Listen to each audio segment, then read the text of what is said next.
Welcome, my dear students. This is your favorite physics channel, Vikas Anand Physics Videos, and this is Vikas. बच्चों, पिछले class में मैंने पिछले video में आप लोगों को फिजिकल क्वांटिटी और फिजिकल क्वांटिटी के दो पार्ट फंडामेंटल और डिराइव्ड के बारे में मैंने बताया था। फंडामेंटल क्वांटिटी में वहाँ 7 क्वांटिटीज़ मैंने बताए थे कि फंडामेंटल क्वांटिटी में 7 क्वांटिटीज़ आते हैं, लेकिन उसमें 2 क्वांटिटी मैंने नहीं बताया था उस समय आपको। तो 2 क्वांटिटी उसमें और होती है, सप्लीमेंट्री क्वांटिटीज़ होती है, सहायक क्वांटिटी भी उसे हम कहते हैं, सहायक राशियाँ भी उसे कहते हैं।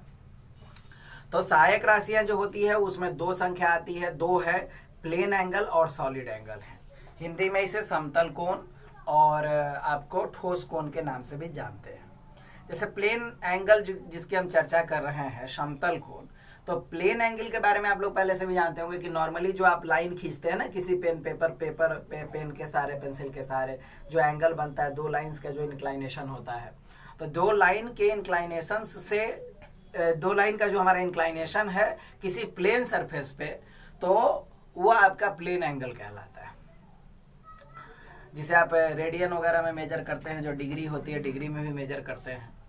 ठीक उसी प्रकार से आपका एक सॉलिड एंगल होता है। सॉलिड एंगल क्या होता है? सॉलिड एंगल का मतलब जैसे आप कोई ऑब्जेक्ट लिए जो फुटबॉल के शेप का है, गोलीय शेप का है, स्फेरिकल शेप का है, तो स्फेरिकल शेप पर के सरफेस पर कोई हम छोटा सा गोला लेंगे, छोटा सा गोला उसके सरफेस पे लेना है, और उस गोले से हम क्या करेंगे, जो गोले का आपका सरकमफ्रेंस है उसे एक एक लाइन को खींच कर मिलाना है उसे स्फेरिकल सरफेस पे। जैसे एक एग्जांपल मैं दे रहा हूं बोर्ड पर, देखिए ये जैसे मैंने गोला बनाया, एक्चुअली इसे सर्कल आप नहीं समझेंगे, इसे आप स्फेयर समझेंगे। और यहाँ पर हमने हुआ इसके सरफेस पर हमने एक गोल वृत्त बनाया है, एक सर्कल बनाया है। इस सर्कल के हर एक सरकमफ्रेंस से एक पॉइंट पर हम क्या करेंगे, इस तरह से लाइन खींचेंगे, ड्रॉ करेंगे। तो देखिए, तो ये कोणीय शेप, कोनिक शेप का बन गया। और कोनिक शेप में यहाँ जो एंगल बनेगा इसे हम ओमेगा से ऐसे लिखते हैं, ओमेगा पढ़ते हैं। तो ओमेगा जो होता है वो सॉलिड एंगल को रिप्रेजेंट करता है। तो सॉलिड एंगल हो गया क्या कि किसी भी सॉलिड स्फेरिकल पार्ट द्वारा, या हॉलो भी होगा तो कोई दिक्कत नहीं है, उसके सरफेस पर यदि हम कोई एरिया लेते हैं तो उस एरिया के द्वारा जो सेंटर पे एंगल सबटेंडेड होगा, यानी एंगल जो फॉर्म करेगा, बनेगा, वही डैश कहलाता है, वही आपका कहलाता है सॉलिड एंगल कहलाता है। तो ये 2 इन्फॉर्मेशन हमारे पास क्लियर होगी, बट आज हम इस पर डिस्कस नहीं करने जा रहे हैं। इसका अगला और मेन इंपॉर्टेंट टॉपिक है हमारा स्टैंडर्ड है ना। तो स्टैंडर्ड क्या है, आइए इस बारे में आज हम लोग जानेंगे, डिस्कस करेंगे।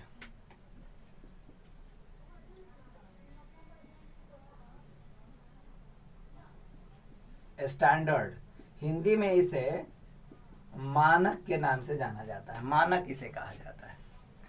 तो आइए जानते हैं स्टैंडर्ड क्या है, मानक क्या है। देखिए, मानक का ऐसे सिंपल मीनिंग होता है, वह माना हुआ, लेट अस बी सपोज्ड, जिसे हम लोगों ने माना है। एक्चुअली जो कुछ भी आज दुनिया में हम मेजर करते हैं, हम अपने सोसाइटी में मेजर करते हैं, ये मेजर करने की प्रोसेस कहाँ से आई, इसको समझिए। मेजर करने की प्रोसेस बहुत पुरानी है।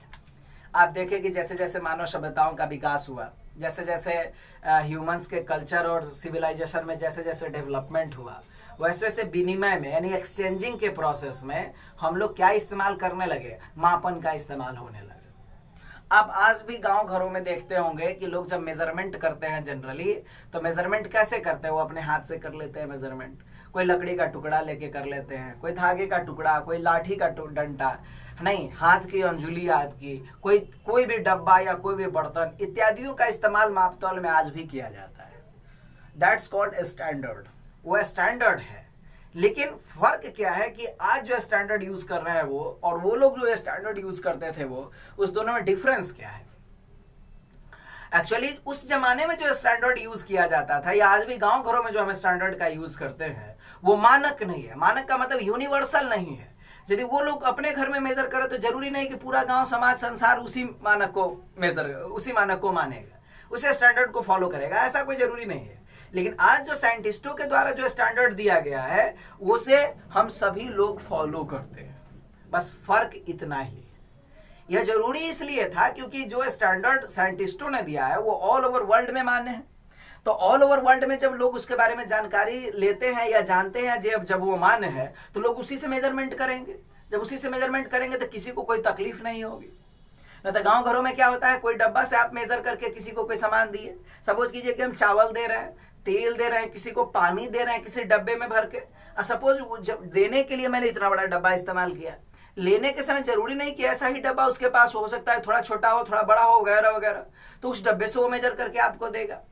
जब आप उसे अपने मेजरमेंट में तोलेंगे तो वो फिर आपको इक्वल नहीं मिलेगा, तो आप में क्या होगी, मन में कंट्राडिक्शन आ जाएगा और आप फिर एक्सचेंजिंग नहीं कर पाएंगे सही तरीके से। तो सही तरीके से एक्सचेंजिंग हो, इसके लिए सही स्टैंडर्ड को फॉलो करना जरूरी होता है। मतलब स्टैंडर्ड भी ऑलरेडी एक ऐसा सपोज क्वांटिटी मतलब हम लोगों ने उसे माना है, एज्यूम्ड क्वांटिटी का, एज्यूम किया है हमने कि एक क्वांटिटी हम ले लेते हैं, एक क्वांटिटी एक भार वस्तु को ले लिया, अरे यही इसी को हम एक केजी मान लेते हैं, बस और कुछ है नहीं।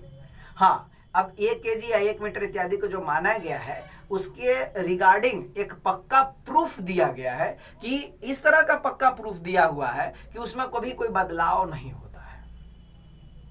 जैसे हम आपको बता दें कि जो 1 मीटर का जो डिस्टेंस आप मेजर करते हैं, तो 1 मीटर का डिस्टेंस क्या होता है, कहां से 1 मीटर के डिस्टेंस को लाया गया, आपके मन में सवाल आया होगा, सर 1 मीटर का डिस्टेंस इतना ही बड़ा क्यों होता है, क्यों उसमें 100 सेंटीमीटर होते हैं। तमाम छोटी छोटी बहुत सारी ऐसे प्रश्न आपके दिमाग में आती होगी कि आखिर 1 मीटर क्या है, 1 सेंटीमीटर क्या है, क्यों 1 सेंटीमीटर की लंबाई ये है, क्यों 100 सेंटीमीटर में ही 1 मीटर होते हैं। नहीं, बहुत तरह के सवाल आपके मन में क्वेश्चन आते हैं। तो हम प्रयास करेंगे कि ज़्यादा से ज़्यादा सवालों का आपको जवाब इस वीडियो में आपको मिले, या अनदर आगे भी वीडियो जो मैं कंटिन्यू बना रहा हूँ तो उसमें आपको इन सारे प्रश्नों का जवाब आपको मिलता हुआ नजर जरूर आएगा, बस आप वीडियो वॉच करें। तो एक्चुअली क्या है कि 1 मीटर की जो लेंथ आई वो आया लाइट के स्पीड से। लाइट की स्पीड आप जानते हैं 3 × 10⁸ मीटर पर सेकंड होता है। मैं रफली आपको नॉर्मली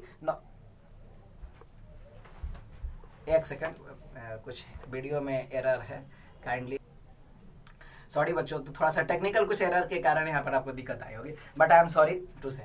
तो लेट अस सी, तो देखते हैं। तो लाइट की जो स्पीड है आपकी 3 × 10⁸ मीटर पर सेकंड होती है। अब 3 × 10⁸ मीटर पर सेकंड, 1 सेकंड में वो इतना डिस्टेंस फॉलो करती है। अब आप देखिए कि इसे यदि हम 3 × 10⁸ से ही डिवाइड कर दें तो कितना हो जाएगा, कट जाएगा, एक बार में कटेगा, यानी 1 सेकंड में अब कितना आ गया आपको, 1 मीटर आ गया। तो कहने का मतलब है कि लाइट की जो स्पीड है 1 सेकंड में, पर सेकंड जो लाइट की स्पीड है, तो जितनी उसकी स्पीड है 3 × 10⁸ मीटर पर सेकंड की स्पीड है, तो 3 × 10⁸ पार्ट में ही उस डिस्टेंस को बांट दिया गया। इसलिए बांट दिया गया क्योंकि लाइट की जो स्पीड होती है 3 × 10⁸ मीटर पर सेकंड, वह कांस्टेंट टर्म है, यह कभी बदलने वाली नहीं। इसलिए कांस्टेंट चीजों का इस्तेमाल किया गया ताकि यदि हमारे पास पैमाना खो भी जाए तो हम उस पैमाने को दोबारा प्राप्त कर सके, बस यही है और कुछ नहीं। अब 1 केजी की बात करते हैं कि 1 केजी जो वजन आया वो कहां से आया।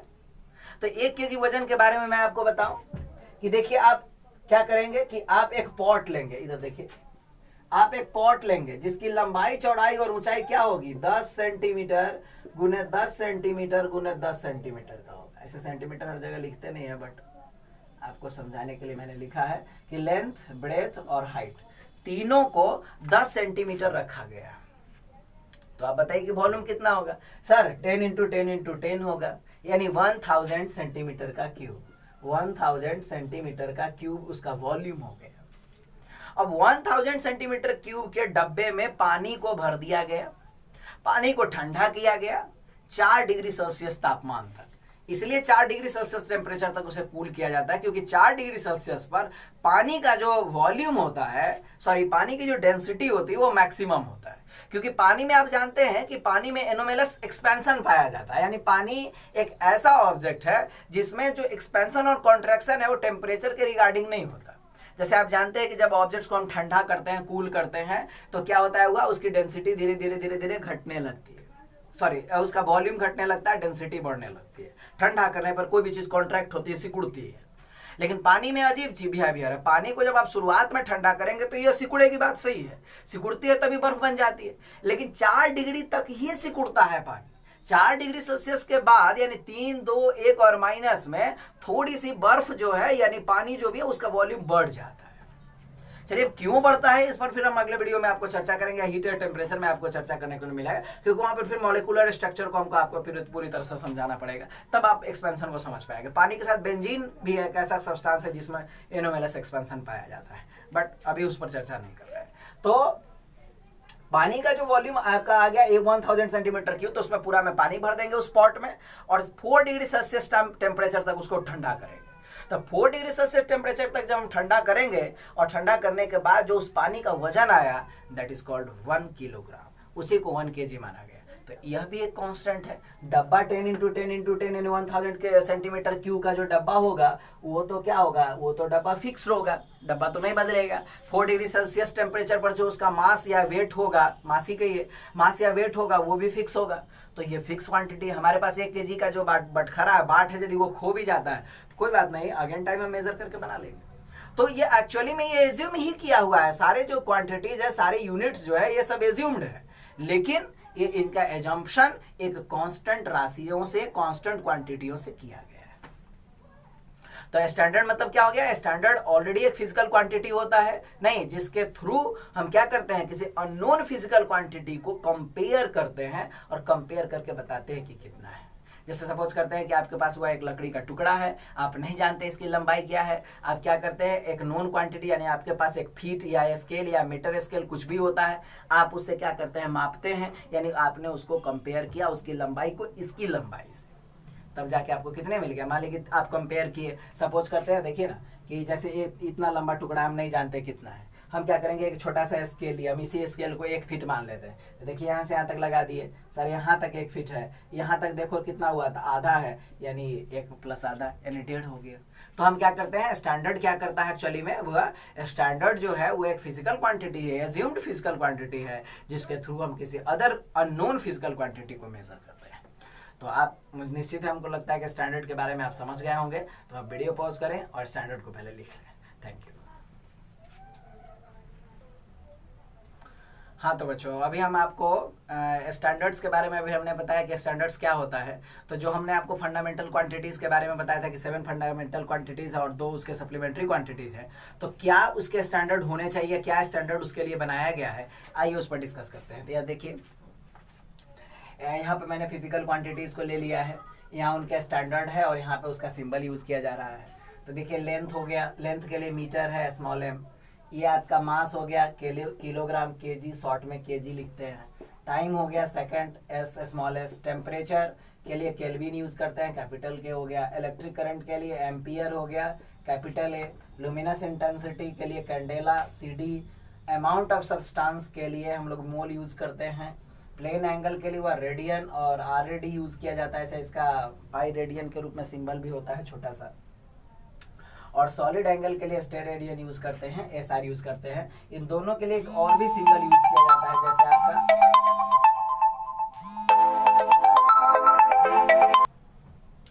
हाँ। तो बच्चों अभी हम डिस्कस कर रहे थे आपको, ये पाई रेडियन हो गया, ये रेडियन का एक छोटा सा सिंबल और पाई रेडियन का एक मेजरमेंट होता है।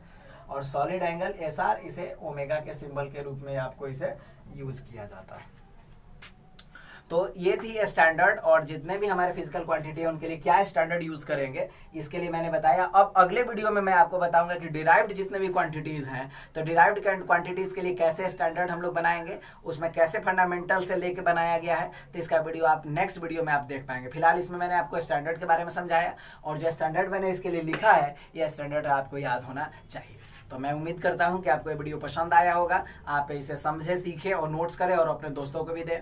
हाँ, एक चीज़ मैं कहना चाहता हूँ कि बहुत लोगों की शिकायत रहती है, कंप्लेंट्स थी कि सर वीडियो में साउंड नहीं है या साउंड का प्रॉब्लम है। तो देखिए, साउंड की प्रॉब्लम एक्चुअली नहीं है, आप शोर शराबे में सुनते हैं इसलिए, या आपके मोबाइल का जो स्पीकर हो सकता है कि थोड़ा सा ये कमज़ोर हो, इस वजह से आपको दिक्कत आ रही हो। तो आप क्या करें कि ईयरफोन का यूज़ करें। जो आप ईयरफोन या हेडफोन का यूज़ करेंगे तो आपको ये प्रॉब्लम बिल्कुल नहीं होगी, आवाज़ में आपको साफ मिलेगा। और यदि पिक्चर क्वालिटी में कहीं दिक्कत हो रही हो तो आप अपनी क्वालिटी यूट्यूब से क्वालिटी को बढ़ा लें, और क्वालिटी को बढ़ा लेंगे तो बिल्कुल आपको साफ और स्पष्ट दिखाई देगा। क्योंकि जो वीडियो अपलोड किया गया है बिल्कुल फुल HD में अपलोड किया जा रहा है, इसलिए कहीं से कोई दिक्कत आने के सवाल नहीं उठती है। तो मैं उम्मीद करता हूँ कि आपको वीडियो पसंद आया होगा। तो थैंक यू, दैट्स ऑल। मिलते हैं अगले वीडियो में।